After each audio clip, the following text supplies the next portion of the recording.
Hi friends, welcome back to another video.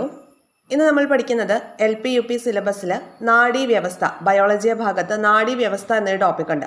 ഈ ഒരു ടോപ്പിക്കുമായി related ആയിട്ട് വരുന്ന SCERT സ്റ്റാൻഡേർഡ് 10, ഓൾഡ് SCERT ആണ്. സ്റ്റാൻഡേർഡ് 10ലെ ഫസ്റ്റ് ലെസൺ അറിയാനും പ്രതികരിക്കാനും. ഈ ഒരു ചാപ്റ്ററിൽ എന്തൊക്കെ കാര്യങ്ങളാണ് പഠിക്കാനുള്ളതെന്ന് നോക്കാം.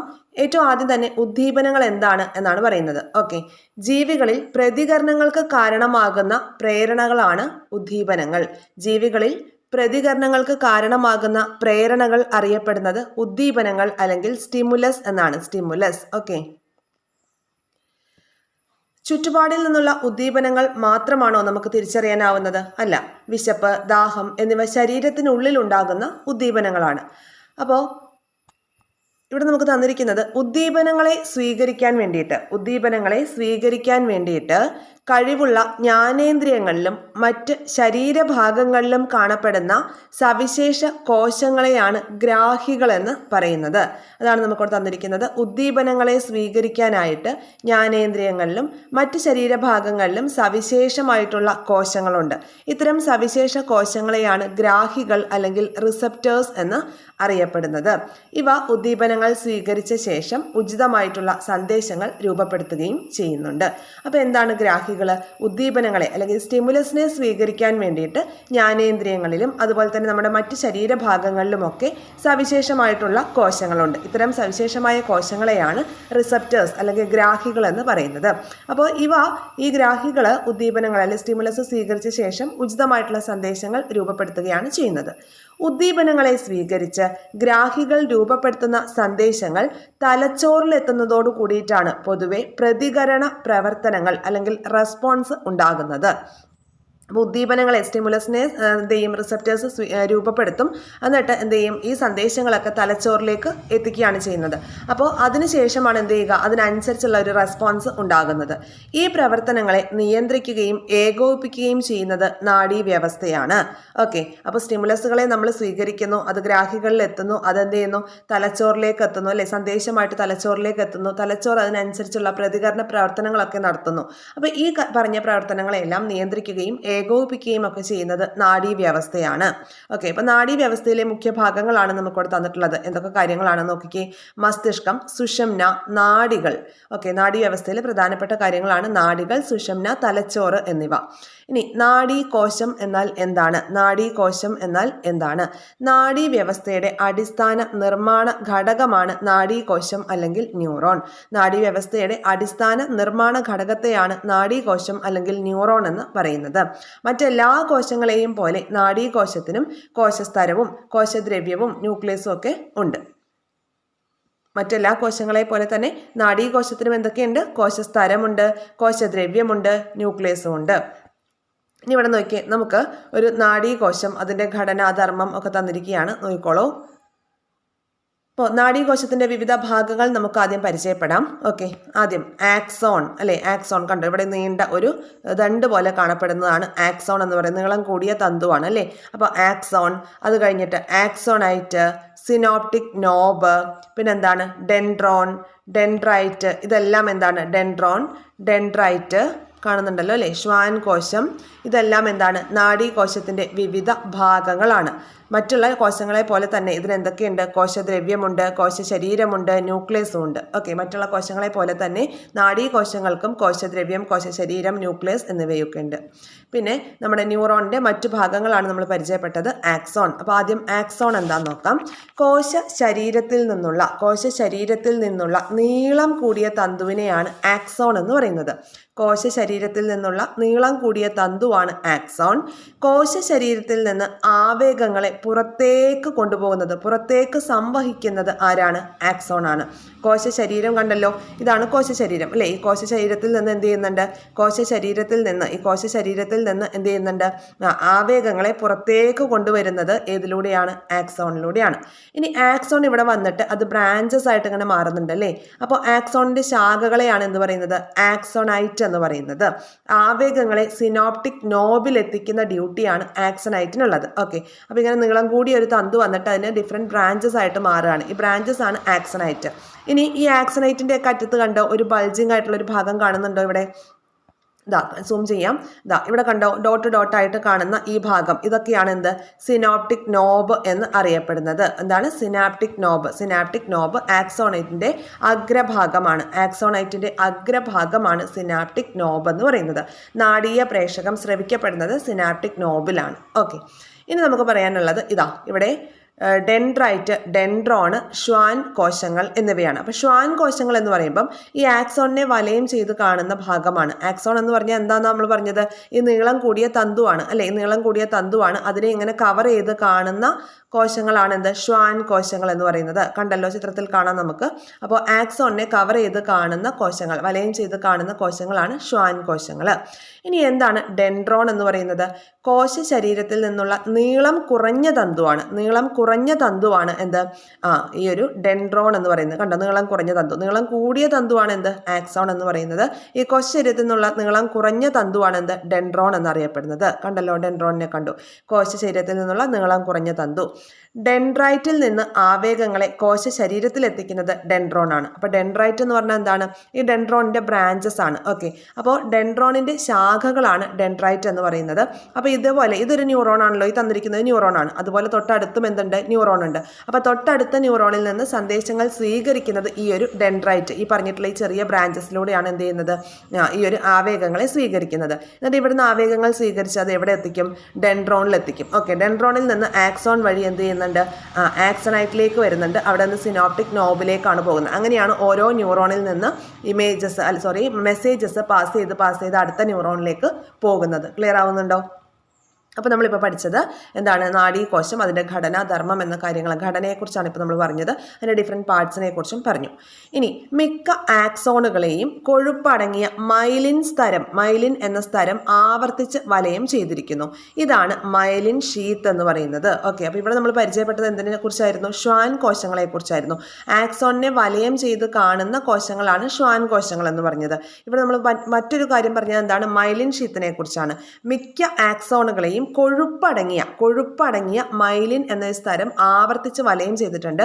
ഇതിനെയാണ് മൈലിൻ ഷീത്ത് എന്ന് പറയുന്നത്. മൈലിൻ ഷീത്ത് എന്ന് പറയുന്നത് നോക്കി, എന്തിനെ പൊതിഞ്ഞ് കാണുന്നതാണ്, ആക്സോണുകളെ പൊതിഞ്ഞ് കാണുന്നതാണ്. ആക്സോണുകളെ പൊതിഞ്ഞ് കാണുന്ന മൈലിൻ ഷീത്തിനെ കുറിച്ചാണ്. കൊഴുപ്പടങ്ങിയ ഒരു ആവരണമാണ് മൈലിൻ ഷീത്ത് എന്ന് പറയുന്നത്.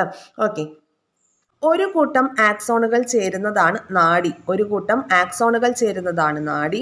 അവയിലെ മൈലിൻ ഷീത്ത് രൂപപ്പെട്ടിരിക്കുന്നത് ഷ്വാൻ കോശങ്ങളാലാണ്. ഓക്കെ, ഷ്വാൻ കോശങ്ങളാലാണ് എന്ത് ചെയ്തിരിക്കുന്നത്, പൊതുവെ മൈലിൻ ഷീത്ത് നിർമ്മിക്കപ്പെട്ടിരിക്കുന്നത്. മസ്തിഷ്കത്തിലെയും സുഷുമ്നയിലെയും മൈലിൻ ഷീത്ത് ഒളിഗോഡെൻഡ്രോസൈറ്റുകൾ എന്ന സവിശേഷ കോശങ്ങളാൽ നിർമ്മിതമാണ്. എന്താണ് ഒളിഗോഡെൻഡ്രോസൈറ്റിനെ കുറിച്ച് പറഞ്ഞത്? മസ്തിഷ്കത്തിലെയും സുഷുമ്നയിലെയും മൈലിൻ ഷീത്ത് നിർമ്മിക്കപ്പെട്ടിരിക്കുന്ന സവിശേഷ കോശങ്ങളെയാണ് ഒളിഗോഡെൻഡ്രോസൈറ്റുകൾ എന്നറിയപ്പെടുന്നത്. പൊതുവേ നമ്മൾ പറഞ്ഞു എന്താണ്, മൈലിൻ ഷീത്ത് നിർമ്മിക്കപ്പെട്ടിരിക്കുന്ന കോശങ്ങളെയാണ് ഷ്വാൻ കോശങ്ങൾ എന്ന് പറയുന്നത്. ഇനി മസ്തിഷ്കത്തിലെയും സുഷുമ്നയിലെയും മൈലിൻ ഷീത്ത് നിർമ്മിക്കപ്പെട്ടിരിക്കുന്ന സവിശേഷ കോശങ്ങളെയാണ് എന്ത് പറയുന്നത്, ഒളിഗോഡെൻഡ്രോസൈറ്റുകൾ എന്ന് പറയുന്നത്. ഒളിഗോഡെൻഡ്രോസൈറ്റുകൾ. ഈ മൈലിൻ ഷീത്തിന് എന്ത് കളറാണ്, തിളങ്ങുന്ന വെള്ള നിറമാണ് മൈലിൻ ഷീത്തിന്റെ നിറം എന്ന് പറയുന്നത്. മസ്തിഷ്കത്തിലെയും സുഷുമ്നയിലെയും മൈലിൻ ഷീത്തുള്ള നാഡീകോശങ്ങൾ കൂടുതലായി കാണപ്പെടുന്ന ഭാഗമാണ് വൈറ്റ് മാറ്റർ. അതായത് മസ്തിഷ്കത്തിലും സുഷുമ്നയിലും മൈലിൻ ഷീത്തുള്ള നാഡീകോശങ്ങൾ അത് കൂടുതലായി കാണപ്പെടുന്ന ഭാഗത്തെയാണ് വൈറ്റ് മാറ്റർ എന്ന് പറയുന്നത്. ഇനി മൈലിൻ ഷീത്ത് ഇല്ലാത്ത ഭാഗത്തെ അപ്പോൾ നമുക്ക് എന്ത് പറയാം, ഗ്രേ മാറ്റർ എന്നാണ് പറയുന്നത്. മൈലിൻ ഷീത്ത് ഇല്ലാത്ത നാഡീകോശങ്ങൾ കാണപ്പെടുന്ന ഭാഗത്തെയാണ് ഗ്രേ മാറ്റർ എന്ന് പറയുന്നത്. ക്ലിയർ ആയോ? ഗ്രേ മാറ്റർ എന്താണ്, വൈറ്റ് മാറ്റർ എന്താണ്? മസ്തിഷ്കത്തിലും സുഷുമ്നയിലും മൈലിൻ ഷീത്ത് ഉള്ള നാഡീകോശങ്ങൾ കൂടുതലായിട്ട് കാണപ്പെടുന്ന ഭാഗമാണ് വൈറ്റ് മാറ്റർ എന്ന് പറയുന്നത്.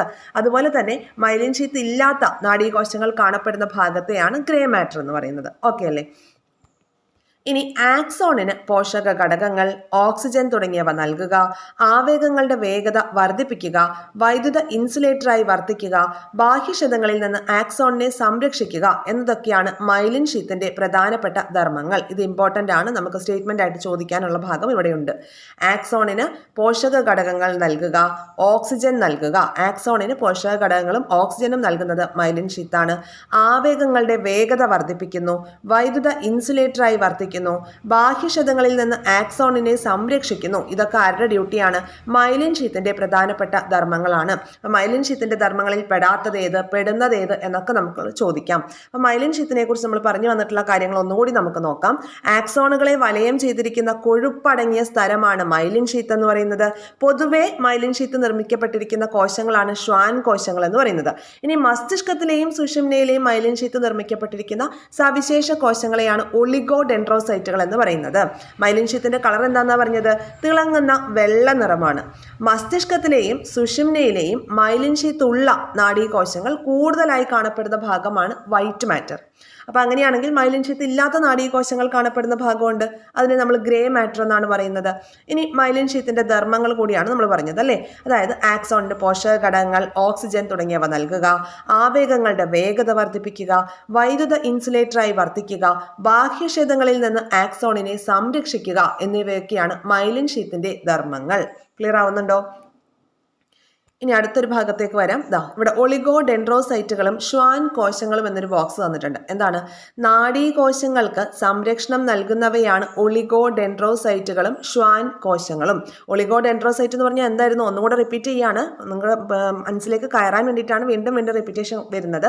മസ്തിഷ്കത്തിലെയും സുഷുമ്നയിലെയും മൈലിൻ ഷീത്ത് നിർമ്മിക്കപ്പെട്ടിരിക്കുന്ന സവിശേഷ കോശങ്ങളെയാണ് ഒളിഗോഡെൻഡ്രോസൈറ്റുകൾ എന്ന് പറയുന്നത്. ഒളിഗോഡെൻഡ്രോസൈറ്റുകൾ. ഓക്കെ, അപ്പോൾ ഈ ഷ്വാൻ കോശം എന്ന് പറഞ്ഞാൽ എന്താണ്? ആക്സോണിനെ വലയം ചെയ്യുന്ന കോശമാണ് ഷ്വാൻ കോശം. അപ്പൊ നാഡീകോശങ്ങൾക്ക് സംരക്ഷണം നൽകുന്നവയാണ് ഈ ഒളിഗോഡെൻഡ്രോസൈറ്റും അതുപോലെ തന്നെ ഷ്വാൻ കോശങ്ങളും അല്ലെ. ആവരണം പോലെ ഇരിക്കുകയല്ലേ, അപ്പൊ സംരക്ഷണം നൽകുന്നതാണ്.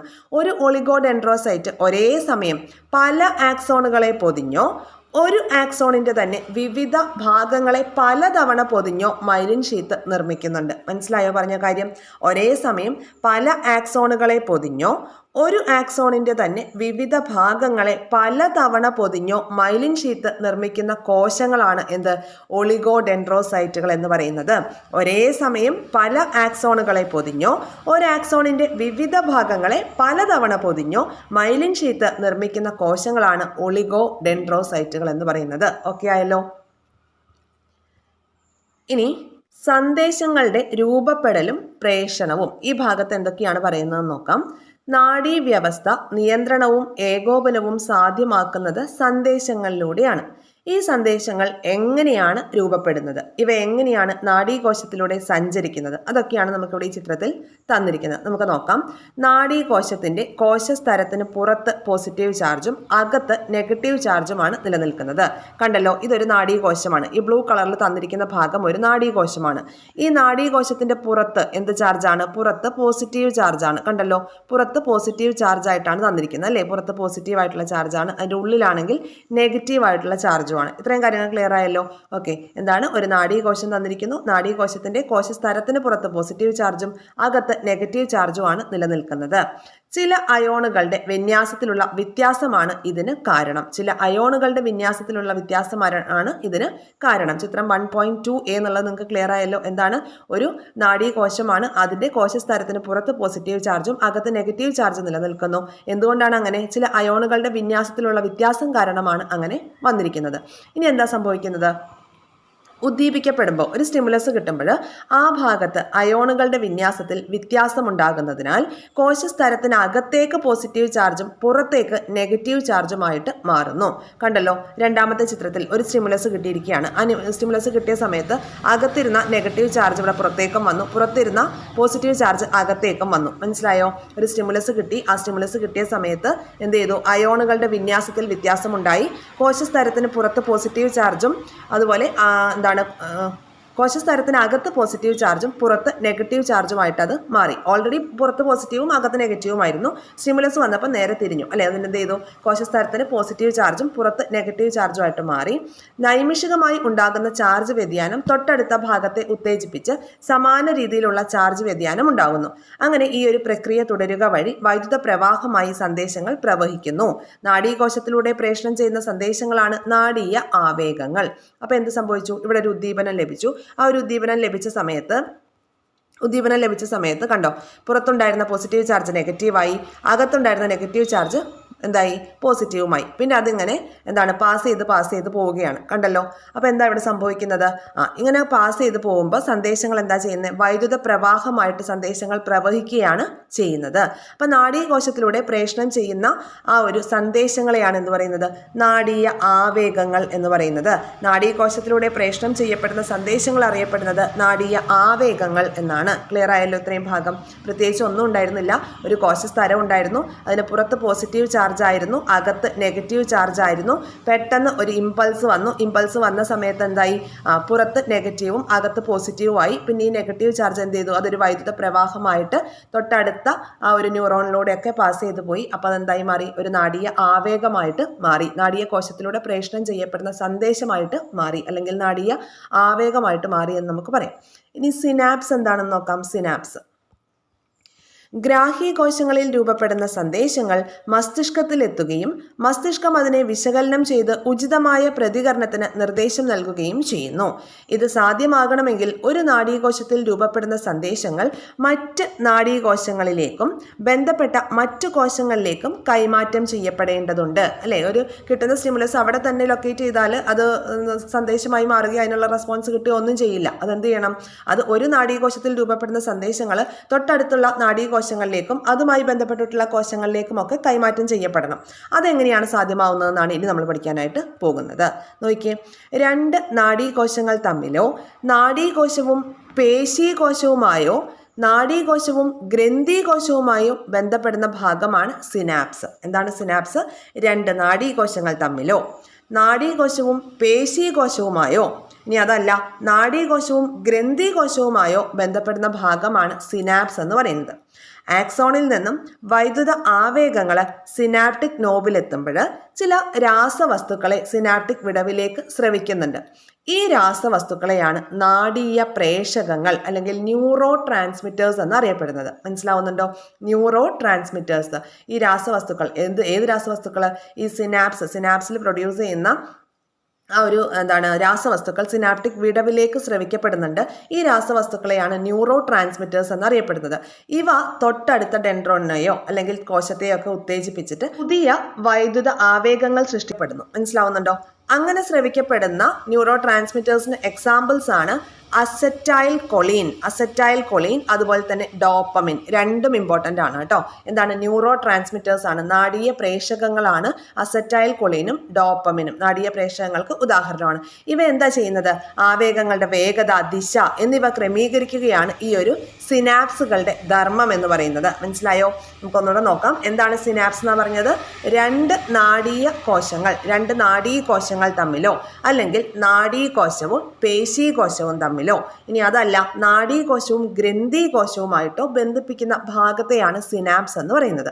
അപ്പോൾ ആക്സോണിൽ നിന്നും വൈദ്യുത ആവേഗങ്ങൾ ഇങ്ങനെ ട്രാൻസ്മിറ്റ് ചെയ്ത് വരികയാണ്. ആ സമയത്ത് സിനാപ്റ്റിക് നോബിൽ എത്തുമ്പോൾ അവിടെ എന്ത് ചെയ്യുന്നുണ്ട്? ചില കെമിക്കൽ സബ്സ്റ്റൻസ്, ചില രാസവസ്തുക്കൾ അവിടെ പ്രൊഡ്യൂസ് ചെയ്യുന്നുണ്ട്. സിനാപ്റ്റിക് വിടവിലേക്ക് ചില രാസവസ്തുക്കൾ എന്ത് ചെയ്യുന്നുണ്ട്? പ്രൊഡ്യൂസ് ചെയ്യുന്നുണ്ട്. അങ്ങനെ പ്രൊഡ്യൂസ് ചെയ്യുന്ന ന്യൂറോ ട്രാൻസ്മിറ്റേഴ്സ് അല്ലെങ്കിൽ നാഡീയ പ്രേഷകങ്ങളാണ് അസറ്റൈൽ കൊളീനും ഡോപ്പമിനും. മനസ്സിലായോ? അപ്പോൾ ഇവ തൊട്ടടുത്ത ഡെൻഡ്രൈറ്റ് ആണെങ്കിൽ അത്, അല്ലെങ്കിൽ തൊട്ടടുത്ത കോശം ഏതാണെന്ന് വെച്ചാൽ അതിനെ ഉത്തേജിപ്പിച്ചിട്ട് പുതിയ വൈദ്യുത ആവേഗങ്ങളൊക്കെ സൃഷ്ടിക്കപ്പെടുകയാണ്. മനസ്സിലാവുന്നുണ്ടോ? അപ്പോൾ എന്താണ് ഈ സിനാപ്സിന്റെ ധർമ്മം എന്ന് പറയുന്നത്? ആവേഗങ്ങളുടെ വേഗത, അതുപോലെ ദിശ, ഇതൊക്കെ ക്രമീകരിക്കുകയാണ് സിനാപ്സുകളുടെ ധർമ്മം എന്ന് പറയുന്നത്. ക്ലിയർ ആയല്ലോ ഇത്രയും ഭാഗം? ഇനി നമ്മളിപ്പോൾ പറഞ്ഞ കാര്യങ്ങൾ ഒരു പിക്ടോറിക്കൽ റെപ്രസെൻറ്റേഷൻ ആയിട്ട് തന്നിരിക്കുകയാണ്. ഇത് കണ്ടല്ലോ, ഇവിടെ ഒരു സിനാപ്റ്റിക് നോബ് ഉണ്ട്. ഈ സിനാപ്റ്റിക് നോബിലൂടെ വൈദ്യുത ആവേഗങ്ങൾ കടന്നു വരികയാണ്. അപ്പോൾ ഇവിടെ കുറച്ച് കെമിക്കൽ ന്യൂറോ ട്രാൻസ്മിറ്റേഴ്സ് പ്രൊഡ്യൂസ് ചെയ്യാണ്, കെമിക്കൽ സബ്സ്റ്റൻസ് പ്രൊഡ്യൂസ് ചെയ്തിട്ട് ഈ ഒരു വിടവിലേക്ക് വിടുകയാണ്. കണ്ടോ? ഈ ഒരു വിടവിലേക്ക് വിടുന്ന നാഡീയ പ്രേഷകങ്ങൾക്ക് ഉദാഹരണമാണ് നമ്മൾ പറഞ്ഞ അസറ്റൈൽ കൊളീനും ഡോപ്പമിനും. എന്നിട്ട് എന്താ ചെയ്യുന്നത്? തൊട്ടടുത്തുള്ള ഡെൻഡ്രൈറ്റിനെ ഉത്തേജിപ്പിക്കുകയാണ് ചെയ്യുന്നത്. എന്നിട്ട് ആ ഒരു വൈദ്യുത ആവേഗം എന്ത് ചെയ്യുന്നു? അങ്ങോട്ട് പാസ് ചെയ്തു പോകുന്നു. അപ്പോൾ ഇങ്ങനെ ഒരു ന്യൂറോണിൽ നിന്ന് മറ്റൊരു ന്യൂറോണിലേക്ക്, അടുത്ത ന്യൂറോണിലേക്ക് അങ്ങനെ പാസ് ചെയ്ത് പോയിട്ട് അതിൻ്റെ ആ ഒരു ലൊക്കേഷൻ ബ്രെയിനിലേക്ക് അത് എത്തുകയാണ് ചെയ്യുന്നത്. എന്നാൽ മാത്രമല്ല അതിനനുസരിച്ചുള്ളൊരു റെസ്പോൺസ് ഉണ്ടാവുകയുള്ളൂ. ഓക്കെ, അപ്പോൾ ഇതൊക്കെ ഞൊടിയിടയിൽ ലെസ് ദാൻ സെക്കൻഡിൽ നടക്കുന്ന കാര്യങ്ങളാണ്. ഓക്കെ, ഇനി എന്താണ്? വിവിധ തരം സിനാപ്സുകളെയാണ് നമുക്കിവിടെ കാണിച്ചിരിക്കുന്നത്. കണ്ടോ? നാഡീകോശങ്ങൾ. ഒരു നാഡീകോശത്തിൽ നിന്ന് മറ്റൊരു നാഡീകോശത്തിലേക്കാവാം, അല്ലെങ്കിൽ ഒരു നാഡീകോശത്തിൽ നിന്ന് പേശീകോശത്തിലേക്കാവാം, അല്ലെങ്കിൽ നാഡീകോശത്തിൽ നിന്ന് ഗ്രന്ഥികോശത്തിലേക്കാവാം ഈ ഒരു വൈദ്യുത ആവേഗങ്ങൾ പുനഃപ്രസരണം ചെയ്ത് പോകുന്നത്. ക്ലിയർ ആയോ? ഇനി വിവിധ തരം നാഡീകോശങ്ങൾ. സന്ദേശ ദിശയ്ക്കനുസരിച്ച് നാഡീകോശങ്ങളെ സംവേദന നാഡീകോശമെന്നും പ്രേരക നാഡീകോശമെന്നും തരംതിരിക്കാം. സന്ദേശ ദിശയ്ക്കനുസരിച്ച് എന്തിൻ്റെ ബേസിസിലാണ്? സന്ദേശ ദിശയ്ക്കനുസരിച്ച് നാഡീകോശങ്ങളെ രണ്ടായിട്ട് നമുക്ക് ഡിവൈഡ് ചെയ്യാനായിട്ട് സാധിക്കും. എങ്ങനെയൊക്കെയാണ്? സംവേദ നാഡീകോശമെന്നും അതുപോലെ തന്നെ പ്രേരക നാഡീകോശമെന്നും തരംതിരിക്കാം. മസ്തിഷ്കത്തിലേക്കും സുഷുമ്നയിലേക്കും സന്ദേശങ്ങളെ വഹിക്കുന്ന നാഡീകോശങ്ങളാണ് സംവേദ നാഡീകോശങ്ങൾ. അപ്പോൾ പ്രേരക നാഡീകോശങ്ങൾ എന്തൊക്കെയാണ്? പ്രേരക നാഡീകോശങ്ങൾ എന്ന് പറഞ്ഞാൽ മസ്തിഷ്കത്തിൽ നിന്നും സുഷുമ്നയിൽ നിന്നും സന്ദേശങ്ങൾ വിവിധ അവയവങ്ങളിലേക്ക് എത്തിക്കുന്ന കോശങ്ങളാണ് എന്ത്? പ്രേരക നാഡീകോശങ്ങൾ. മനസ്സിലാവുന്നുണ്ടോ? സംവേദ നാഡീകോശങ്ങൾ എന്ന് പറയുമ്പോൾ മസ്തിഷ്കത്തിലേക്കും സുഷുമ്നയിലേക്കും മെസ്സേജസ് ക്യാരി ചെയ്യുന്ന ആൾക്കാരാണ് സംവേദ നാഡീകോശങ്ങൾ. ഇനി പ്രേരക നാഡീകോശം എന്ന് പറയുമ്പോൾ മസ്തിഷ്കത്തിൽ നിന്നും സുഷുമ്നയിൽ നിന്നും ആ ഒരു റെസ്പോൺസ് കിട്ടുമല്ലോ. ആ റെസ്പോൺസ് ആയിട്ടുള്ള സന്ദേശങ്ങൾ വിവിധ അവയവങ്ങളിലേക്ക് എത്തിക്കുന്നതാണ് ആര്? പ്രേരക നാഡീകോശങ്ങൾ. ഇനി ഒരു എക്സാമ്പിൾ നമുക്ക് പറയാം. നമ്മളൊരു തീയിൽ തൊട്ടു, അറിയാതെ നമ്മൾ തീയിൽ തൊട്ടു അല്ലേ? അപ്പോൾ ആ തീയിൽ നമ്മൾ തൊട്ടു എന്നുള്ള മെസ്സേജസ് നമ്മുടെ ബ്രെയിനിലേക്ക് എത്തിക്കുന്നത് ആരാണ്? സംവേദ നാഡീകോശങ്ങളാണ്. ഇനി കൈ പെട്ടെന്ന് പിൻവലിക്കണം എന്നുള്ള ആ ഒരു റെസ്പോൺസ് മെസ്സേജ് കൊണ്ടുപോകുന്നത് ആരാണ്? പ്രേരക നാഡീകോശങ്ങളാണ്. മനസ്സിലാവുന്നുണ്ടോ? ഇനി നാഡികളെ കുറിച്ച് നോക്കാം. നാഡികൾ എന്ന് പറയുമ്പോൾ എന്താണ്? ആക്സോണുകളുടെ കൂട്ടമാണ് നാഡികൾ. നമ്മൾ പറഞ്ഞു അല്ലേ, ആക്സോണുകൾ ചേരുന്നതാണ് നാഡികൾ എന്ന് പറയുന്നത്, അല്ലെങ്കിൽ നാഡീ തന്തുക്കൾ ചേരുന്നതാണ് നാഡികൾ എന്ന് പറയുന്നത്.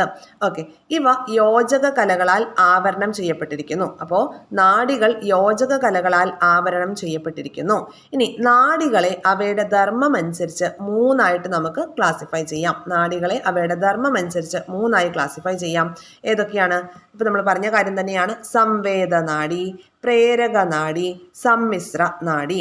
എന്താണ്? സംവേദ നാഡി, പ്രേരക നാഡി, സമ്മിശ്ര നാഡി. അപ്പോൾ സംവേദ നാഡി എന്ന് പറയുമ്പോൾ എന്താണ്? സംവേദ നാഡി തന്തുക്കൾ ചേർന്നുണ്ടാവുന്നതാണ് സംവേദ നാഡി. ശരീരത്തിൻ്റെ വിവിധ ഭാഗങ്ങളിൽ നിന്നുള്ള സന്ദേശങ്ങൾ മസ്തിഷ്കത്തിലേക്കും സുഷുമ്നയിലേക്കും എത്തിക്കുന്നതാണ് സംവേദ നാഡി. ഇനി പ്രേരക നാഡി എന്ന് പറഞ്ഞാൽ എന്താണ്? തലച്ചോറ്, സുഷുമ്ന എന്നിവയിൽ നിന്നുള്ള സന്ദേശങ്ങൾ ശരീരത്തിൻ്റെ വിവിധ ഭാഗങ്ങളിലേക്ക് എത്തിക്കുന്നത് പ്രേരക നാഡി വഴിയാണ്. ഇനി സമ്മിശ്ര നാഡി എന്ന് പറഞ്ഞാൽ എന്തായിരിക്കും? അപ്പം ഇത് രണ്ടും കൂടി ചേർന്നുണ്ടാവുന്നതാണ്. സംവേദ നാഡീ തന്തുക്കളും പ്രേരക നാഡീ തന്തുക്കളും ചേർന്ന് ഫോം ചെയ്യുന്നതാണ് സമ്മിശ്ര നാഡി.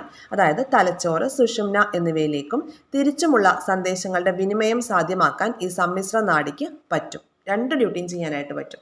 സംവേദ നാഡി എന്ന് പറയുമ്പോൾ ശരീരത്തിൻ്റെ വിവിധ ഭാഗങ്ങളിൽ നിന്നുള്ള സന്ദേശങ്ങൾ മസ്തിഷ്കത്തിലേക്കും സുഷുമ്നയിലേക്കും എത്തിക്കുക മാത്രമേ ചെയ്യുള്ളൂ. പ്രേരക നാഡി എന്ന് പറഞ്ഞാൽ തിരിച്ച് തലച്ചോറിൽ നിന്നും സുഷുമ്നയിൽ നിന്നുള്ള സന്ദേശങ്ങൾ ശരീരത്തിൻ്റെ വിവിധ ഭാഗങ്ങളിലേക്ക് എത്തിക്കുകയാണ്. പക്ഷേ സമ്മിശ്ര നാഡി എന്ന് പറയുമ്പോൾ ഈ രണ്ട് ഡ്യൂട്ടി അവർക്ക് ചെയ്യാനായിട്ട് പറ്റും.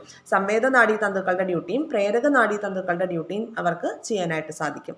ക്ലിയർ അല്ലേ? ഇനി നാഡീവ്യവസ്ഥ എന്ന് പറയുമ്പോൾ എന്താണ്? നാഡീവ്യവസ്ഥയ്ക്ക് കേന്ദ്ര നാഡീവ്യവസ്ഥ, പെരിഫറൽ നാഡീവ്യവസ്ഥ എന്നീ രണ്ട് വിഭാഗങ്ങളുണ്ട്.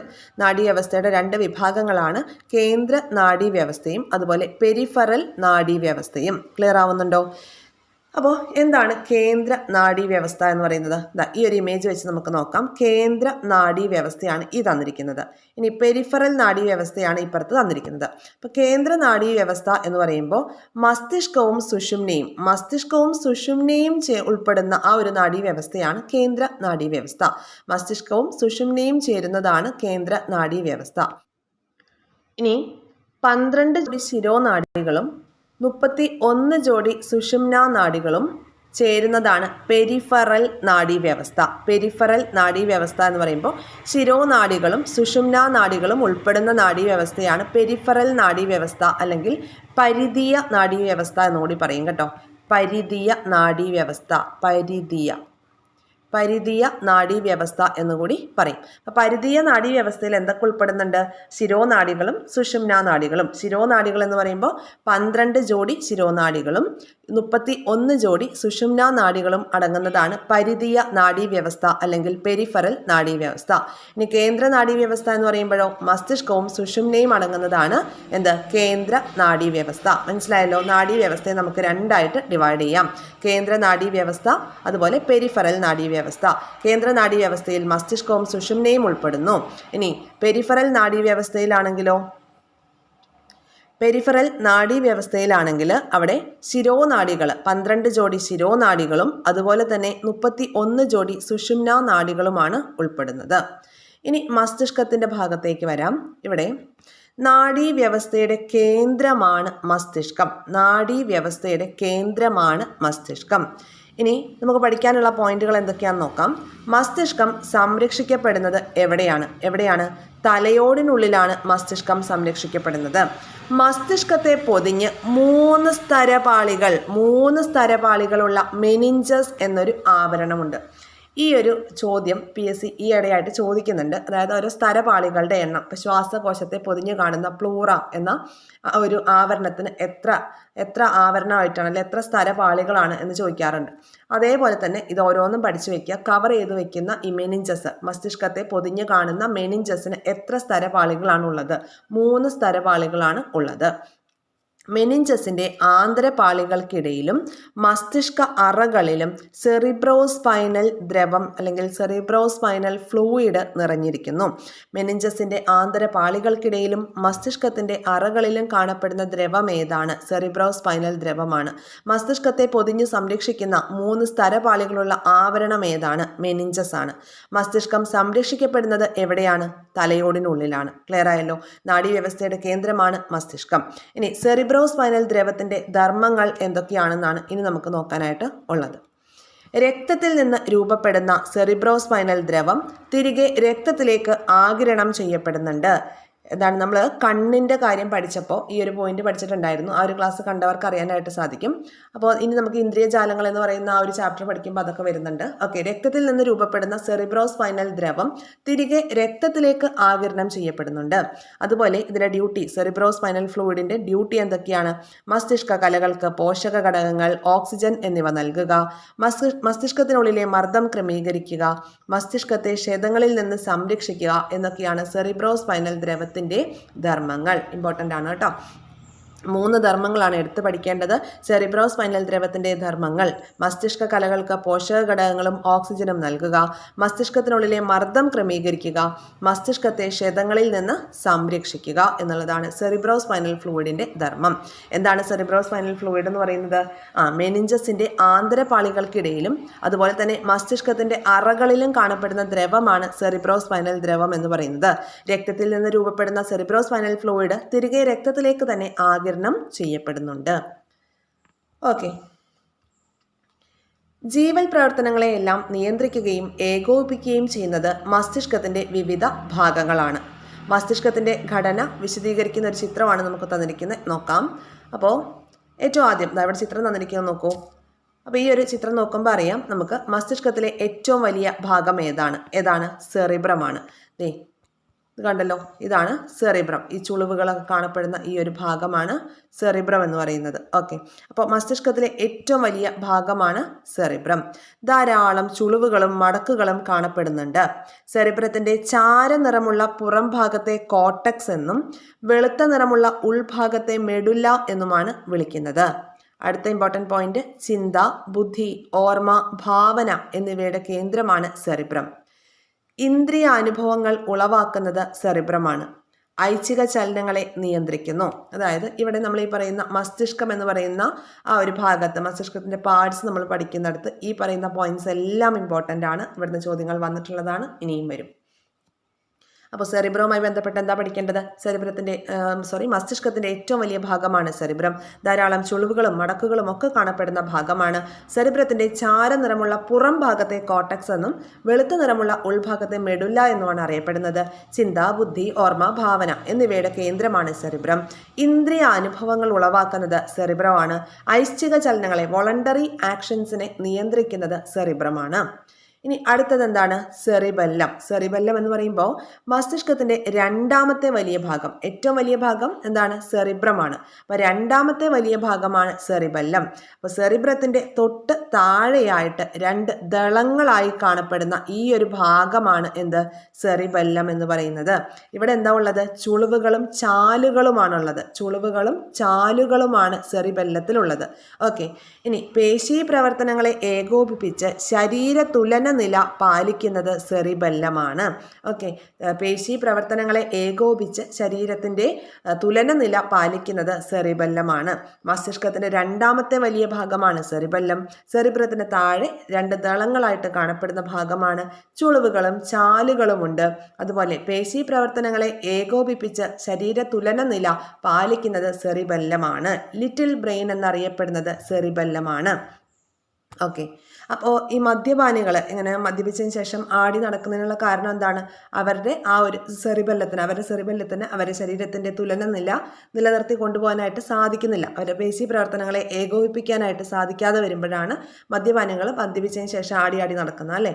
അപ്പോൾ അതൊക്കെ ഓർത്ത് വെക്കണം ഈ ഒരു ഭാഗത്ത്. പിന്നെ ഇവിടെ എന്താണ്? ചുളിവുകളും ചാലുകളുമാണ് കാണപ്പെടുന്നത് കേട്ടോ. ചുളിവുകളും ചാലുകളും കാണപ്പെടുന്നത് സെറിബെല്ലത്തിലാണ്. ഓക്കെ, അപ്പം മദ്യപിച്ച് കഴിയുമ്പോൾ നമ്മുടെ എന്ത് പോവും? ബെല്ല് പോയിട്ട് നമ്മൾ ചാലിൽ പോയി വീഴുമെന്ന് ഓർക്കുക കേട്ടോ. മദ്യപിച്ച് കഴിയുമ്പോൾ ബെല്ലും ബ്രേക്കും ഒക്കെ പോയിട്ട് എന്ത് ചെയ്യും? ചാലിൽ പോയി വീഴും.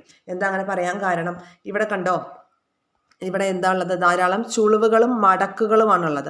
സെറിബ്രത്തിൽ മടക്കുകളാണ്. അതുപോലെ ചാലുകളുള്ളത് എവിടെയാണ്? സെറിബെല്ലത്തിലാണ്. അപ്പോൾ അത് തമ്മിൽ കണക്ട് ചെയ്യാൻ വേണ്ടിയിട്ടാണ് പറഞ്ഞത്. മദ്യപിച്ച് കഴിയുമ്പോൾ നമ്മുടെ ബെല്ലും ബ്രേക്കും ഒക്കെ പോവും, നമ്മൾ എന്ത് ചെയ്യും? ചാലിൽ പോയി വീഴുമെന്നുള്ളത്. അപ്പോൾ മദ്യപാനികൾ ആടി നടക്കുന്നതിനുള്ള കാരണം അവരുടെ പേശി പ്രവർത്തനങ്ങളെ ഏകോപിപ്പിക്കാനായിട്ട് അല്ലെ ഒരു ശരീര തുലനില നിലനിർത്തി കൊണ്ടുപോകാനായിട്ട് സെറിബെല്ലത്തിന് കഴിയാത്തത് കൊണ്ടാണ്. പിന്നെ ലിറ്റിൽ ബ്രെയിൻ എന്നറിയപ്പെടുന്നത് സെറിബെല്ലമാണ്. ചുളിവുകളും ചാലുകളും കാണപ്പെടുന്നുണ്ട്. മസ്തിഷ്കത്തിലെ രണ്ടാമത്തെ വലിയ ഭാഗമാണ്. സെറിബ്രത്തിന് താഴെയായി 2 ദളങ്ങളായിട്ടാണ് കാണപ്പെടുന്നത്. ഇനി പഠിക്കാനുള്ളത് തലാമസിനെ കുറിച്ചാണ്. സെറിബ്രത്തിന് താഴെയായിട്ട് കാണപ്പെടുന്ന ഭാഗമാണ്. അപ്പോൾ നോക്കൂ, ഏതാണ് ഭാഗം? സെറിബ്രത്തിന് താഴെയായി കാണപ്പെടുന്ന ഭാഗമാണ് തലാമസ് എന്ന് പറയുന്നത്. സെറിബ്രത്തിന് താഴെയായി കാണപ്പെടുന്നു. സെറിബ്രത്തിലേക്കും സെറിബ്രത്തിൽ നിന്നുമുള്ള ആവേഗ പുനഃപ്രസരണ കേന്ദ്രം അല്ലെങ്കിൽ റിലേ സ്റ്റേഷനാണ് ഏത്? തലാമസ്. സെറിബ്രത്തിലേക്കും സെറിബ്രത്തിൽ നിന്നുമുള്ള ആവേഗ പുനഃപ്രസരണ കേന്ദ്രമാണ് തലാമസ്. ശരീരത്തിൻ്റെ വിവിധ ഭാഗങ്ങളിൽ നിന്നുള്ള ആവേഗങ്ങളെ പരിശോധിച്ച് പ്രാധാന്യമുള്ളവയെ സെറിബ്രത്തിലേക്ക് അയക്കുന്നു. അപ്പോൾ ശരീരത്തിൻ്റെ ആവേഗ പുനഃപ്രസരണ കേന്ദ്രം അല്ലെങ്കിൽ റിലേ സ്റ്റേഷൻ ഓഫ് ബോഡി എന്നറിയപ്പെടുന്ന എന്താണ്? തലാമസ് ആണ്. സെറിബ്രത്തിന് താഴെയായിട്ടാണ് കാണപ്പെടുന്നത്. ശരീരത്തിൻ്റെ വിവിധ ഭാഗങ്ങളിൽ നിന്നുള്ള ആവേഗങ്ങളെ പരിശോധിച്ച് പ്രാധാന്യമുള്ളവയെ സെറിബ്രത്തിലേക്ക് അയക്കുന്ന ഡ്യൂട്ടിയാണ് തലാമസ് ചെയ്യുന്നത്. ഇനി അടുത്തത് എന്താണ്? Medulla oblongata. മെഡുല്ല ഒബ്ലാങ്കേറ്റ എന്ന് പറയുമ്പോൾ എന്താണ്? സെറിബ്രത്തിൻ്റെ ചുവടെ സെറിബെല്ലത്തോട് ചേർന്ന് ദണ്ഡാകൃതിയിൽ കാണപ്പെടുന്നതാണ് മെഡുല്ല ഒബ്ലാങ്കേറ്റ. എന്താണ്? ഹൃദയസ്പന്ദനം, ശ്വാസോച്ഛ്വാസം തുടങ്ങിയ അനൈച്ഛിക പ്രവർത്തനങ്ങളെ നിയന്ത്രിക്കുന്നു. ഇൻവോളണ്ടറി ആക്ഷൻസിനെ നിയന്ത്രിക്കുന്നത് ആരാണ്? ഈ ദണ്ഡാകൃതിയിൽ കാണപ്പെടുന്ന മെഡുല്ല ഒബ്ലാങ്കേറ്റയാണ്.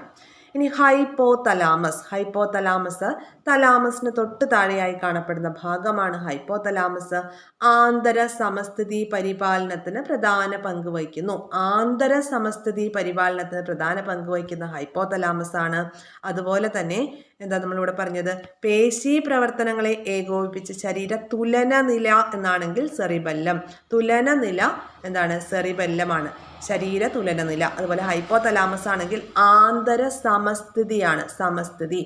ആന്തര സമസ്ഥിതി പരിപാലനത്തിന് പ്രധാന പങ്ക് വഹിക്കുന്നത് ഹൈപ്പോതലാമസ് ആണ്. ക്ലിയർ ആയല്ലോ? ഇനി ഇപ്പോൾ പറഞ്ഞ ബ്രെയിനിൻ്റെ ഭാഗത്ത് നമ്മൾ എക്സ്ട്രാ ആയിട്ട് പഠിക്കേണ്ട കുറച്ച് കാര്യങ്ങളും കൂടി ആഡ് ചെയ്യുന്നുണ്ട്. അപ്പോൾ സെറിബ്രം നമ്മൾ പറഞ്ഞിട്ടുണ്ടായിരുന്നു അല്ലേ? സെറിബ്രത്തോട് ഒപ്പം ചേർത്ത് പഠിക്കേണ്ട കാര്യങ്ങളാണ് സംസാരശേഷി. നമ്മുടെ ബ്രെയിനിൻ്റെ ബ്രോക്കസ് ഏരിയ, വെർണിക്സ് ഏരിയ എന്ന് പറഞ്ഞിട്ട് നമുക്ക് 2 ഏരിയ ആയിട്ട് സെറിബ്രത്തെ ഡിവൈഡ് ചെയ്യാം. ഓക്കെ, അപ്പോൾ അതിൽ സംസാരശേഷിയുടെ ഭാഗമാണ് എന്ത്? Broca's area.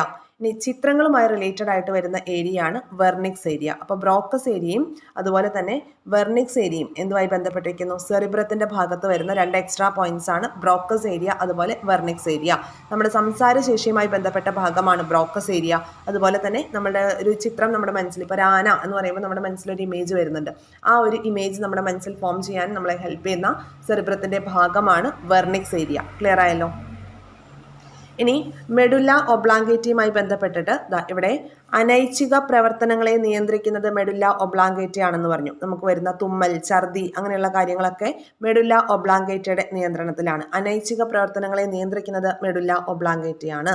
ഇനി അടുത്തത് തലാമസിന്റെ കാര്യം ഓൾറെഡി പറഞ്ഞിട്ടുണ്ട്, റിലേ സ്റ്റേഷനായിട്ട് പ്രവർത്തിക്കുന്നുണ്ടെന്ന്. അതുപോലെ വേദന സംഹാരികളൊക്കെ ബാധിക്കുന്നത് ആരെയാണ്? തലാമസിനെയാണ്. വേദന സംഹാരികൾ ബാധിക്കുന്ന നമ്മുടെ ശരീരത്തിന്റെ ഭാഗമാണ് തലാമസ്. ഓക്കെ, ഇനി തലാമസിന് തൊട്ട് താഴെയായി എന്താണ് കാണപ്പെടുന്ന ഒരു ഭാഗമാണ് ഹൈപ്പോ തലാമസ് എന്ന് പറഞ്ഞു അല്ലേ. തലാമസിന് തൊട്ട് താഴെയായി കാണപ്പെടുന്ന ഭാഗമാണ്. പിന്നെ ആന്തര സമസ്ഥിതി പാലനത്തിന് പ്രധാന പങ്ക് വഹിക്കുന്നുണ്ടെന്ന് പറഞ്ഞു. അതുപോലെ നമുക്ക് വെള്ളം കുടിക്കാൻ ദാഹിക്കില്ലേ, അപ്പോൾ വെള്ളം കുടിക്കാനുള്ള ദാഹം, അതുപോലെ വിശപ്പ്, ദാഹം വിശപ്പ് ഇങ്ങനെയുള്ള കാര്യങ്ങളെയൊക്കെ, ദാഹം വിശപ്പ് ലൈംഗികാസക്തി ഇതൊക്കെ കൺട്രോൾ ചെയ്യുന്നത് എന്താണ്? ഹൈപ്പോ തലാമസ് ആണ് കേട്ടോ. അത് പ്രത്യേകം ഓർത്ത് വെച്ചേക്കുക. ഹൈപ്പോ തലാമസ് എന്ന് പറയുമ്പോൾ തലാമസിന് തൊട്ട് താഴെ കാണപ്പെടുന്ന ഭാഗമാണ്. പിന്നെ നമുക്ക് വെള്ളം കുടിക്കാനുള്ള ദാഹം, അതുപോലെ വിശപ്പ്, ലൈംഗികാസക്തി ഇതെല്ലാം ഹൈപ്പോ തലാമസ് ആണ് കോർഡിനേറ്റ് ചെയ്യുന്നത്. ഓക്കെ, അപ്പോൾ ഇത്രയും കാര്യങ്ങൾ ഓർക്കുക. പിന്നെ നമ്മുടെ ബ്രെയിൻ്റെ ഒരു വെയിറ്റ് എന്ന് പറയുന്നത് എത്രയാണ്? നോർമലായിട്ട് നമ്മുടെ ബ്രെയിൻ്റെ വെയിറ്റ് 1300 to 1400 ഗ്രാം ആണ് കേട്ടോ. 1300 to 1400 ഗ്രാം ആണ് നമ്മുടെ ബ്രെയിൻ്റെ വെയിറ്റ് എന്ന് പറയുന്നത്. അതുപോലെ തന്നെ നമ്മുടെ തലച്ചോറിൻ്റെ 85% എന്താണ്? ജലമാണ്. തലച്ചോറിൻ്റെ 85% ജലമാണ്. തലച്ചോറിൻ്റെ ആണെങ്കിൽ ബ്രെയിൻ്റെ 85% ജലമാണ്. അതുപോലെ നമ്മുടെ അസ്ഥിയിലാണെങ്കിൽ 25% ആണ്. 25% ജലമാണ്. രക്തമാണെങ്കിലോ, രക്തത്തിലാണ് ഏറ്റവും കൂടുതൽ ജലം അടങ്ങിയിരിക്കുന്നത്. രക്തത്തിൻ്റെ 90% എന്താണ്? ജലമാണ്. നമ്മൾ ഓൾറെഡി പഠിച്ചിട്ടുള്ള കാര്യമാണ്. അപ്പോൾ ഇതൊന്ന് പ്രത്യേകം ഓർത്ത് വെച്ചേക്കണം. എന്തൊക്കെയാണ് നമ്മൾ പറഞ്ഞത്? ബ്രെയിൻ്റെ 85% ജലമാണ്. അസ്ഥിയാണെങ്കിൽ 25% ആണ് ജലം. രക്തമാണെങ്കിൽ 90% ജലമാണുള്ളത്. CRTയിൽ തന്നെ മറ്റേ ചാപ്റ്ററിൽ പറയുന്ന കാര്യമാണ് കേട്ടോ.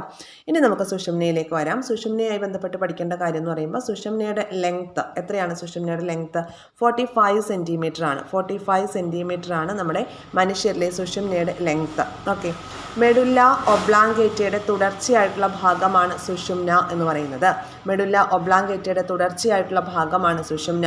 സുഷുമ്ന നട്ടെല്ലിനുള്ളിൽ സംരക്ഷിക്കപ്പെട്ടിരിക്കുന്നു. മസ്തിഷ്കത്തെ പോലെ സുഷുമ്നയും മെനിഞ്ചസ് കൊണ്ടാണ് ആവരണം ചെയ്യപ്പെട്ടിരിക്കുന്നത്.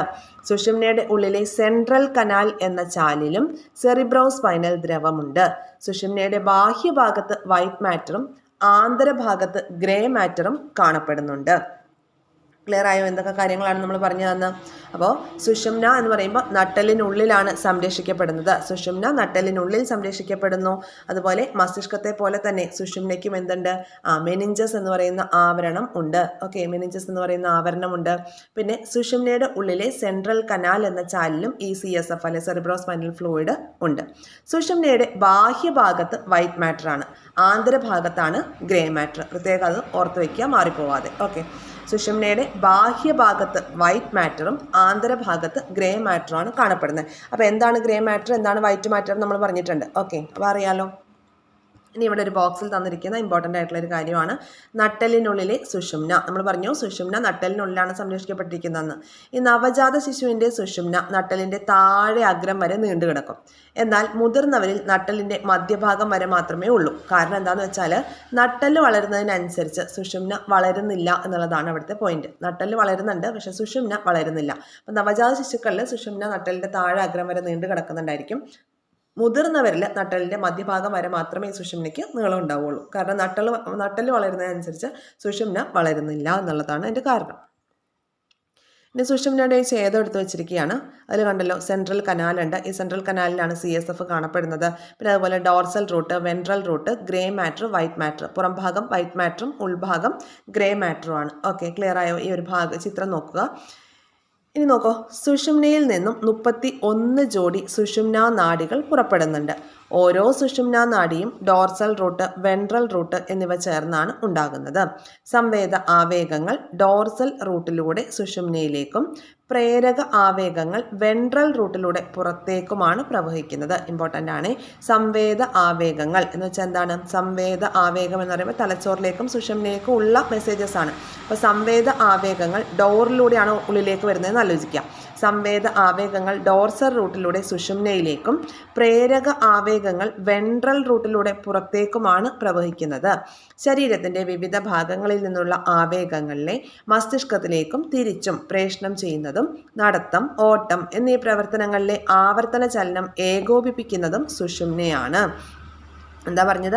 നടത്തം, ഓട്ടം എന്നീ പ്രവർത്തനങ്ങളിലെ ആവർത്തന ചലനം ഏകോപിപ്പിക്കുന്നത് ആരാണ്? സുഷുമ്നയാണ്. സംവേദ ആവേഗങ്ങൾ ഡോർസൽ റൂട്ടിലൂടെ സുഷുമ്നയ്ക്ക് അകത്തേക്കും പ്രേരക ആവേഗങ്ങൾ വെൻട്രൽ റൂട്ടിലൂടെ, വെന്റ് എന്ന് പറഞ്ഞാൽ പോവുക എന്നല്ലേ, പോകുന്നു എങ്ങോട്ട്? പുറത്തേക്ക്. പ്രേരക ആവേഗങ്ങൾ വെൻട്രൽ റൂട്ടിലൂടെ പുറത്തേക്കും പ്രവഹിക്കുന്നു.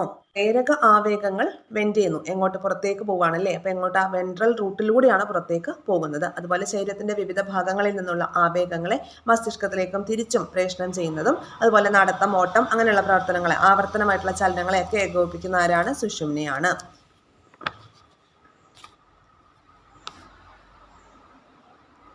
നമ്മുടെ ഇച്ഛാനുസരണമല്ലാതെ ഉദ്ദീപനങ്ങൾക്കനുസരിച്ച് ആകസ്മികമായി നടക്കുന്ന പ്രതികരണങ്ങളാണ് റിഫ്ലക്സ് പ്രവർത്തനങ്ങൾ. നമ്മളുടെ ഇച്ഛാനുസരണമല്ലാതെ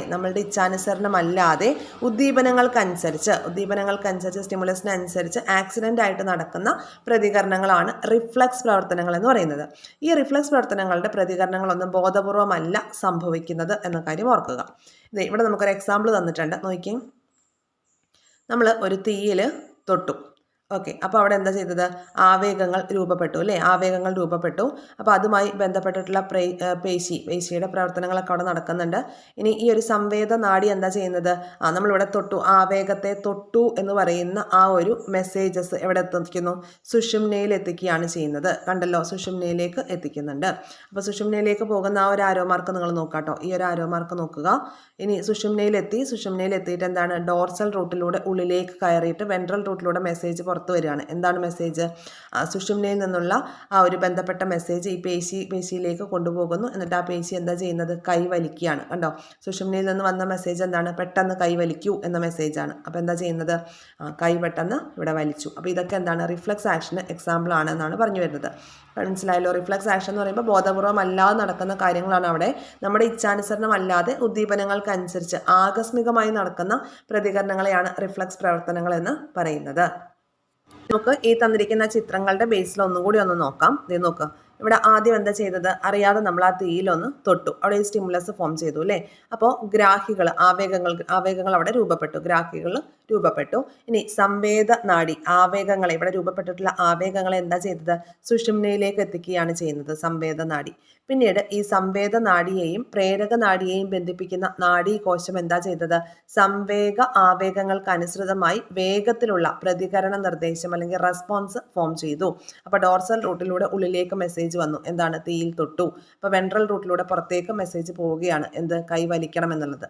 അപ്പോൾ ആ ഫോം ചെയ്ത മെസ്സേജ് എന്താ ചെയ്യുന്നത്? പ്രേരക നാഡി വഴി സുഷുമ്നയിൽ നിന്നുള്ള നിർദ്ദേശം ബന്ധപ്പെട്ട പേശിയിലേക്ക് കൊണ്ടുപോവുകയാണ് ചെയ്യുന്നത്. എന്നിട്ട് ബന്ധപ്പെട്ട പേശി എന്താ ചെയ്തത്? ആ പേശി പ്രവർത്തനങ്ങളാൽ കൈ പിൻവലിക്കാനായിട്ട് മെസ്സേജ് വന്നു. മനസ്സിലായോ? അപ്പോൾ തീയിൽ തൊട്ട കൈ, ആ തീയിൽ തൊട്ടു എന്ന് പറയുന്ന ഒരു സ്റ്റിമുലസ് അവിടെ ഫോം ചെയ്തപ്പോൾ അതിനനുസരിച്ചുള്ള ഞൊടിയിടയിലുള്ള റെസ്പോൺസും അവിടെ ഫോം ചെയ്തു. അതാണ് റിഫ്ലക്സ് പ്രവർത്തനം. ഇത് നമ്മൾ എന്താണ്? ബോധപൂർവ്വം നടക്കുന്ന കാര്യമല്ല. ഇത് നമ്മുടെ ഇച്ഛാനുസരണമല്ലാതെ ഉദ്ദീപനങ്ങൾക്കനുസരിച്ച് ആക്സിഡൻ്റ് ആയിട്ട് നടക്കുന്ന പ്രതികരണങ്ങളാണ് റിഫ്ലക്സ് പ്രവർത്തനങ്ങൾ എന്ന് പറയുന്നത്. റിഫ്ലക്സ് പ്രവർത്തനങ്ങളിലെ ആവേഗങ്ങളുടെ സഞ്ചാര പാതയാണ് റിഫ്ലക്സ് ആർക്ക് എന്ന് പറയുന്നത്. റിഫ്ലക്സ് പ്രവർത്തനങ്ങളിലെ ആവേഗങ്ങളുടെ സഞ്ചാര പാതയാണ് റിഫ്ലക്സ് ആർക്ക്. പ്രധാനമായും സുഷുമ്നയാണ് റിഫ്ലക്സ് പ്രവർത്തനത്തിന്റെ കേന്ദ്രമായി വർത്തിക്കുന്നത്. അപ്പോൾ റിഫ്ലക്സ് പ്രവർത്തനങ്ങളുടെ കേന്ദ്രം ഏതാണ്? സുഷുമ്നയാണ്. ഇത്തരം റിഫ്ലക്സുകളെയാണ് സ്പൈനൽ റിഫ്ലക്സുകൾ എന്ന് പറയുന്നത്. സുഷുമ്ന റിഫ്ലക്സ് പ്രവർത്തനത്തിന്റെ കേന്ദ്രമായി പ്രവർത്തിക്കുമ്പോൾ അതിനെ സ്പൈനൽ റിഫ്ലക്സുകൾ എന്നാണ് പറയുന്നത്. എന്നാൽ എല്ലാ റിഫ്ലക്സുകളും സുഷുമ്നയുടെ നിയന്ത്രണത്തിലല്ല. കണ്ണിൽ പെട്ടെന്ന് പ്രകാശം പതിക്കുമ്പോഴോ ഏതെങ്കിലും വസ്തു കണ്ണിന് നേരെ വരുമ്പോഴോ നമ്മൾ കണ്ണ് ചിമ്മാറുണ്ട്. അതും ഒരു റിഫ്ലക്സ് പ്രവർത്തനം തന്നെയാണ്. പക്ഷേ സെറിബ്രത്തിൻ്റെ നിയന്ത്രണത്തിലാണ് ഇത്തരം റിഫ്ലക്സ് പ്രവർത്തനം നടക്കുന്നത്. അതിനെ സെറിബ്രൽ റിഫ്ലക്സ് എന്ന് പറയും. അപ്പോൾ രണ്ട് തരത്തിലുള്ള റിഫ്ലക്സിൻ്റെ കാര്യമാണ് നമ്മൾ പറഞ്ഞത്, സ്പൈനൽ റിഫ്ലക്സും സെറിബ്രൽ റിഫ്ലക്സും. സ്പൈനൽ റിഫ്ലക്സ് എന്ന് പറയുമ്പോൾ സുഷുമ്നയാണ് അവിടുത്തെ റിഫ്ലക്സ് പ്രവർത്തനങ്ങളുടെ കേന്ദ്രമായിട്ട് പ്രവർത്തിക്കുന്നത്. അതുപോലെ തന്നെ സെറിബ്രമാണ് റിഫ്ലക്സിൻ്റെ കേന്ദ്രമായിട്ട് പ്രവർത്തിക്കുന്നതെങ്കിൽ, അല്ലെങ്കിൽ സെറിബ്രത്തിൻ്റെ നിയന്ത്രണത്തിലുള്ള റിഫ്ലക്സുകളാണെങ്കിൽ അതിനെ സെറിബ്രൽ റിഫ്ലക്സ് എന്നാണ് പറയുന്നത്. ഫോർ എക്സാമ്പിൾ, പ്രകാശം കണ്ണിൽ പതിക്കുമ്പോൾ നമ്മൾ കണ്ണ് ചിമ്മുന്നു, അല്ലെ കണ്ണിലേക്ക് പെട്ടെന്ന് ഒരു ഈച്ച വരുന്നു, നമ്മൾ കണ്ണ് ചിമ്മുന്നു, അല്ലേ? അപ്പോൾ അങ്ങനെയുള്ള കാര്യങ്ങളൊക്കെ സെറിബ്രൽ റിഫ്ലക്സിനും എക്സാമ്പിളാണ്. ഓക്കെ ആണല്ലോ. ഇനി നമുക്കിവിടെ തന്നിരിക്കുന്ന ബോക്സ് നോക്കാം. മദ്യവും റിഫ്ലക്സും ഇമ്പോർട്ടൻ്റ് ആണ്.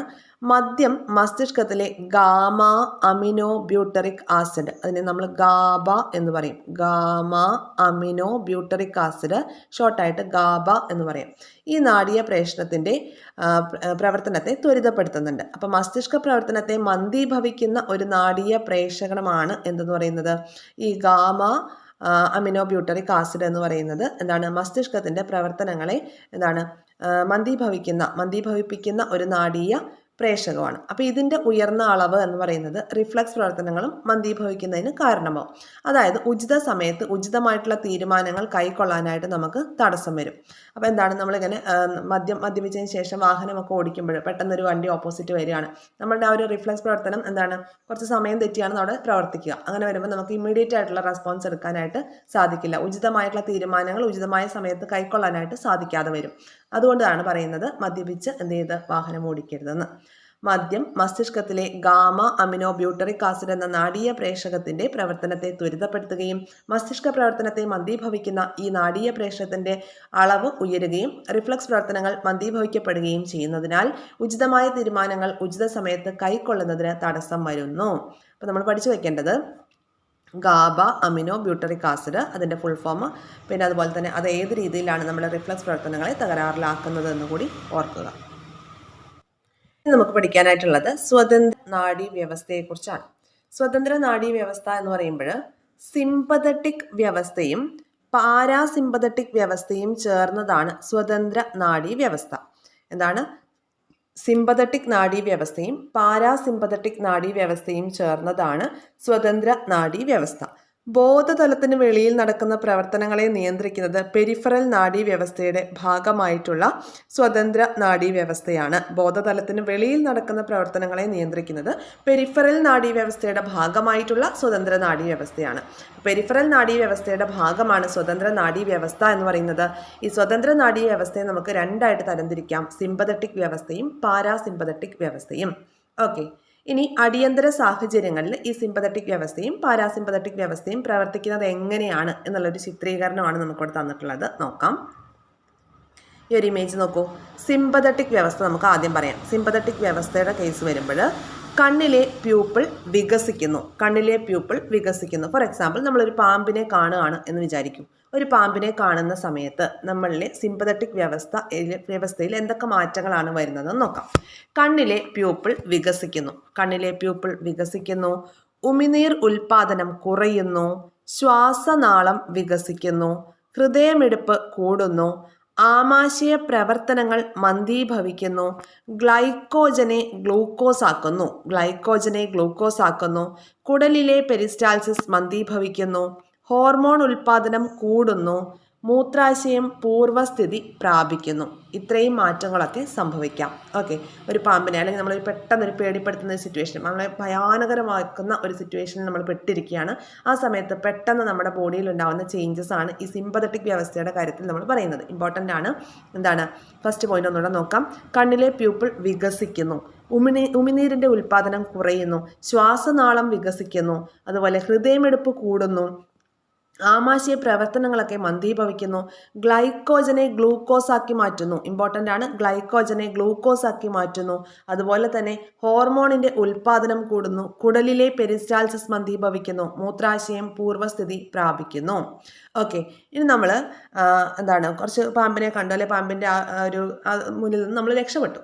ഓക്കെ, ആ രക്ഷപ്പെട്ട് കഴിയുമ്പോൾ നമ്മുടെ ബോഡി ഒന്ന് കൂളായി അല്ലേ? ആ സമയത്ത് നമ്മുടെ ബോഡിയിൽ ഉണ്ടാകുന്ന കാര്യങ്ങൾ അതിനെ നമുക്ക് പാരാസിമ്പതറ്റിക് വ്യവസ്ഥയിൽ ഉൾപ്പെടുത്തിക്കൊണ്ട് പറയാം. ഓക്കെ, അപ്പോൾ പാരാസിമ്പതറ്റിക് വ്യവസ്ഥയിലെ കാര്യങ്ങളാണ് ഇനി പറയുന്നത്. കണ്ണിലെ വികസിച്ച പ്യൂപ്പിൾ എന്ത് ചെയ്തു? ചുരുങ്ങി. ഉമിനീർ ഉൽപാദനം കൂടുന്നു, ശ്വാസനാളം സങ്കോചിക്കുന്നു, ഹൃദയമിടിപ്പ് സാധാരണ നിലയിലാകുന്നു. ആമാശയ പ്രവർത്തനങ്ങൾ സാധാരണ നിലയിലാകുന്നു. ഇനി ഗ്ലൂക്കോസിനെ ഗ്ലൈക്കോജനാക്കി മാറ്റുന്നു. ഹോർമോൺ ഉൽപാദനം കുറയുന്നു. കുടലിലെ പെരിസ്റ്റാൾസിസ് സാധാരണ നിലയിലാകുന്നു. മൂത്രാശയം ചുരുങ്ങുന്നു. ഇത്രയും കാര്യങ്ങളാണ് പാരാസിമ്പത്തറ്റിക് വ്യവസ്ഥയെ ബന്ധപ്പെട്ട് പഠിക്കേണ്ടത്. എന്തൊക്കെയാണ്? അത് ഒരു എക്സാമ്പിൾ വെച്ച് പഠിക്കുക. നമ്മളൊരു പാമ്പിനെ കണ്ട കേസ് സിമ്പത്തറ്റിക് വ്യവസ്ഥയിൽ എന്തൊക്കെ കാര്യങ്ങൾ സംഭവിച്ചു. ഇനി പാമ്പിൻ്റെ മുന്നിൽ നിന്ന് നമ്മൾ രക്ഷപ്പെട്ടു, നമ്മളിപ്പോൾ സേഫാണ്. അപ്പോൾ നമ്മുടെ ബോഡി പൂർവ്വസ്ഥിതിയിലേക്ക് വരികയാണ്. അപ്പോൾ കണ്ണിലെ പ്യൂപ്പിൾ ചുരുങ്ങുന്നു, ഉമിനീരിൻ്റെ ഉൽപ്പാദനം കൂടി, ശ്വാസനാളം സങ്കോചിക്കുന്നു, ഹൃദയമിടിപ്പ് സാധാരണ നിലയിലാകുന്നു. അതുപോലെ തന്നെ ആമാശയത്തിൻ്റെ ആ ഒരു പ്രവർത്തനമൊക്കെ സാധാരണ നിലയിലേക്ക് വരുന്നുണ്ട്. ഗ്ലൂക്കോസിനെ ഗ്ലൈക്കോജനാക്കി മാറ്റുന്നുണ്ട്. ഹോർമോൺ ഉൽപ്പാദനം കുറയുന്നു. കുടലിലെ പെരിസ്റ്റാൾസിസ് സാധാരണ നിലയിലാകുന്നു. മൂത്രാശയം ചുരുങ്ങുന്നു. ഇതൊക്കെ ഒന്ന് നോട്ട് ചെയ്ത് വെച്ചേക്കണം കേട്ടോ. ഇനി നമുക്ക് നാഡീവ്യവസ്ഥയും തകരാറുകളും ഈ ഒരു ഭാഗമാണ് നോക്കാനായിട്ടുള്ളത്. അപ്പോൾ ഇവിടെ നമുക്കറിയാം നമ്മുടെ നാഡീവ്യവസ്ഥയെ ബാധിക്കുന്ന ഒരുപാട് അസുഖങ്ങളെക്കുറിച്ച് കേട്ടിട്ടുണ്ട് അല്ലേ? പേവിഷബാധ, തളർവാദം, മെനിഞ്ചൈറ്റിസ്, അപസ്മാരം, അൽഷിമേഴ്സ്, പാർക്കിൻസൺസ്. അപ്പോൾ അങ്ങനെയുള്ള കുറച്ച് രോഗങ്ങൾ, അതിൻ്റെ കാരണങ്ങൾ എന്തൊക്കെയാണ്, ലക്ഷണങ്ങൾ എന്തൊക്കെയാണെന്നാണ് പഠിക്കുന്നത്. ആദ്യം അൽഷിമേഴ്സ് നോക്കാം. മസ്തിഷ്കത്തിലെ നാഡീകലകളിൽ ആലേയമായ ഒരുതരം പ്രോട്ടീൻ അടിഞ്ഞു കൂടിയിട്ടാണ് എന്തുണ്ടാവുന്നത്? അൽഷിമേഴ്സ് ഉണ്ടാവുന്നത്. അങ്ങനെ ന്യൂറോണുകൾ നശിക്കുകയാണ് ചെയ്യുന്നത്. മസ്തിഷ്കത്തിലെ നാഡീകലകളിൽ ആലേയമായ ഒരുതരം പ്രോട്ടീൻ അടിഞ്ഞുകൂടുകയും അങ്ങനെ ന്യൂറോണുകൾ നശിച്ചുകൊണ്ടാണ് അൽഷിമേഴ്സ് എന്ന രോഗമുണ്ടാവുന്നത്. നമ്മൾ തന്മാത്ര എന്ന് പറയുന്ന മോഹൻലാലിൻ്റെ ഫിലിമിൽ കണ്ടിട്ടുണ്ട് അല്ലേ? അൽഷിമേഴ്സ് ബാധിച്ച ഒരാളുടെ അവസ്ഥ എങ്ങനെയാണെന്നുള്ളത്. അപ്പോൾ ലക്ഷണങ്ങൾ എന്ന് പറയുമ്പോൾ കേവല ഓർമ്മകൾ പോലും ഇല്ലാതിരിക്കുക, കൂട്ടുകാരെയും ബന്ധുക്കളെയും തിരിച്ചറിയാൻ കഴിയാതെ വരിക, ദിനചര്യങ്ങൾ പോലും ചെയ്യാനായിട്ട് കഴിയാതെ സാധിക്കുക, ദിനചര്യകളൊക്കെ മറന്നു പോവുക, അങ്ങനെയുള്ള കാര്യങ്ങളൊക്കെ നമുക്ക് ആ ഒരു ഫിലിം നമ്മുടെ മനസ്സിലേക്ക് വരുമല്ലോ അൽഷിമേഴ്സ് എന്ന് കേൾക്കുമ്പോൾ. അപ്പോൾ മസ്തിഷ്കത്തിലെ നാഡീയ കലകളിൽ ആലേയമായ ഒരുതരം പ്രോട്ടീൻ അടിഞ്ഞുകൂടിയിട്ട് ന്യൂറോണുകൾ നശിച്ചാണ് അൽഷിമേഴ്സ് എന്ന രോഗം ഉണ്ടാകുന്നത്. ഇനി പാർക്കിൻസൺസ് നോക്കുകയാണെങ്കിലോ, മസ്തിഷ്കത്തിലെ പ്രത്യേക ഗാംഗ്ലിയോണുകളുടെ നാശമാണ് പാർക്കിൻസൺസിലേക്ക് നയിക്കുന്നത്. തലച്ചോറിൽ ഡോപ്പമിൻ എന്ന നാഡീയ പ്രേഷകത്തിൻ്റെ ഉൽപ്പാദനം കുറയുകയാണ് ചെയ്യുന്നത്. അപ്പോൾ ഷേക്കിംഗ് പാഴ്സി സിൻഡ്രം എന്നൊക്കെ നമുക്ക് ഈ പാർക്കിൻസൺ ഡിസീസിനെ അറിയപ്പെടുന്നുണ്ട് കേട്ടോ. മസ്തിഷ്കത്തിലെ പ്രത്യേക ഗാംഗ്ലിയോണുകളുടെ നാശം മൂലമാണ് പാർക്കിൻസൺസ് ഡിസീസ് ഉണ്ടാവുന്നത്. തലച്ചോറിൽ ഡോപ്പമിൻ എന്ന നാഡീയ പ്രേഷകത്തിൻ്റെ ഉൽപ്പാദനം കുറയുകയാണ് ചെയ്യുന്നത്. ആ സമയത്ത് ശരീരത്തിൻ്റെ തുലന നില നഷ്ടപ്പെടുക, പേശികളുടെ ക്രമരഹിതമായ ചലനം, ശരീരത്തിന് വിറയൽ, വായിൽ നിന്ന് ഉമിനീർ ഒഴുകുക തുടങ്ങിയ ലക്ഷണങ്ങളൊക്കെ ഉണ്ടാകാം. ഇനി അപസ്മാരം എന്ന് പറയുമ്പോഴോ, തലച്ചോറിൽ തുടർച്ചയായി ക്രമരഹിതമായ വൈദ്യുത പ്രവാഹമുണ്ടാകുന്നു. തലച്ചോറിൽ തുടർച്ചയായിട്ട് ക്രമരഹിതമായ വൈദ്യുത പ്രവാഹമുണ്ടാകുന്നു. തുടരെയുള്ള പേശി സങ്കോചം മൂലമുള്ള സന്നി, വായിൽ നിന്ന് നുരയും പതയും വരിക, പല്ല് കടിച്ചു പിടിക്കുക, തുടർന്ന് രോഗി അബോധാവസ്ഥയിലാവുക, ഇതൊക്കെയാണ് അപസ്മാരത്തിൻ്റെ ലക്ഷണങ്ങൾ. അപ്പോൾ 3 ഡിസീസിനെ കുറിച്ചാണ് നമ്മൾ പറഞ്ഞത്: അൽഷിമേഴ്സ്, പാർക്കിൻസൺസ്, അപസ്മാരം. ഇത് 3ഉം ഇമ്പോർട്ടൻ്റ് ആണ്, പഠിച്ചു വെക്കേണ്ടതാണ്. ഇത്തരത്തിലുള്ള രോഗം ബാധിച്ചവരുടെ സമീപനങ്ങൾ എന്തൊക്കെയായിരിക്കും എന്നൊക്കെയാണ് ചോദിച്ചിരിക്കുന്നത്. ഇത് നോക്കിയേ, വിവിധ ഉദ്ദീപനങ്ങളെ അനുഭവേദ്യമാക്കുന്നതും അവയോട് പ്രതികരിക്കുന്നതിനും നമ്മെ സഹായിക്കുന്നത് നാഡീവ്യവസ്ഥയാണ്. ഓക്കെ, വിവിധ ഉദ്ദീപനങ്ങളെ അനുഭവവേദ്യമാക്കുന്നതിനും അവയോട് പ്രതികരിക്കുന്നതിനും നമ്മെ സഹായിക്കുന്നത് നാഡീവ്യവസ്ഥയാണ്. അപ്പോൾ ഇത്രയും കാര്യങ്ങളാണ് നമുക്ക് ഈ ഒരു ചാപ്റ്ററിൽ പഠിക്കാനായിട്ടുള്ളത്. അപ്പോൾ നാഡീവ്യവസ്ഥയുമായി ബന്ധപ്പെട്ടുകൊണ്ടുള്ള അറിയാനും പ്രതികരിക്കാനും എന്ന ചാപ്റ്ററാണ് നമ്മളിവിടെ കംപ്ലീറ്റ് ചെയ്തത്. ഇനി സംവേദങ്ങൾക്ക് പിന്നിൽ എന്ന് പറഞ്ഞിട്ട് ന്യൂ SCERT-യിൽ കുറച്ച് ഭാഗങ്ങൾ നമുക്ക് ഈ ഒരു ടോപ്പിക്കുമായി റിലേറ്റഡ് ആയിട്ടുണ്ട്. പിന്നെ അതിൻ്റെ ബാക്കിയായിട്ട് വരുന്നത് ഇന്ദ്രിയങ്ങളാണ്, സെൻസ് ഓർഗൻസുമായി ബന്ധപ്പെട്ടിട്ടുള്ള കാര്യങ്ങളാണ്. അപ്പോൾ അടുത്ത ടോപ്പിക്ക് നമ്മൾ പഠിക്കുന്നത് ഇന്ദ്രിയങ്ങൾ എന്ന ടോപ്പിക്കായിരിക്കും. ഓക്കെ, അപ്പോൾ ആ ഒരു ടോപ്പിക്ക് പഠിക്കുമ്പോൾ ആ ചാപ്റ്റർ കൂടി കവർ ചെയ്ത് പോകാനായിട്ട് സാധിക്കും. അപ്പോൾ ഈ ചാപ്റ്ററിൽ ഇപ്പോൾ ഇത്രയും പറഞ്ഞ കാര്യങ്ങളിൽ എന്തെങ്കിലുമൊക്കെ ഡൗട്ടുകൾ ഉണ്ടെങ്കിൽ കമൻറ്റ് ബോക്സിൽ ചോദിക്കുക. കൂടാതെ നമ്മുടെ ക്ലാസ്സുകൾ നിങ്ങൾക്ക് യൂസ്ഫുൾ ആകുന്നുണ്ടെങ്കിൽ തീർച്ചയായിട്ടും അത് കമൻറ്റ് ബോക്സിൽ പറയുക. കൂടാതെ തന്നെ ഷെയർ ചെയ്ത് നിങ്ങളുടെ ഫ്രണ്ട്സ് സർക്കിളിലേക്ക് കൂടി എത്തിക്കുക. വീഡിയോ ലൈക്ക് ചെയ്യുക, ഹൈപ്പ് ചെയ്യുക. സബ്സ്ക്രൈബ് ചെയ്ത് കാണാത്തവർ സബ്സ്ക്രൈബ് ചെയ്ത് കാണുക. കൂടാതെ നമ്മുടെ ടെലഗ്രാം ചാനലിലേക്ക് കൂടി ജോയിൻ ചെയ്യുക കേട്ടോ. അപ്പോൾ ഈ എടുക്കുന്ന ക്ലാസ്സുകൾ, അവയുടെ റിവിഷൻസ്, വീക്ക്ലി എക്സാംസ് ഒക്കെ നമ്മൾ കണ്ടക്ട് ചെയ്യുന്നത് ടെലഗ്രാം ചാനലിലാണ്. അപ്പോൾ തീർച്ചയായിട്ടും നിങ്ങൾ ടെലഗ്രാം ചാനലിലേക്ക് കൂടി ജോയിൻ ചെയ്യുക. Thank you all.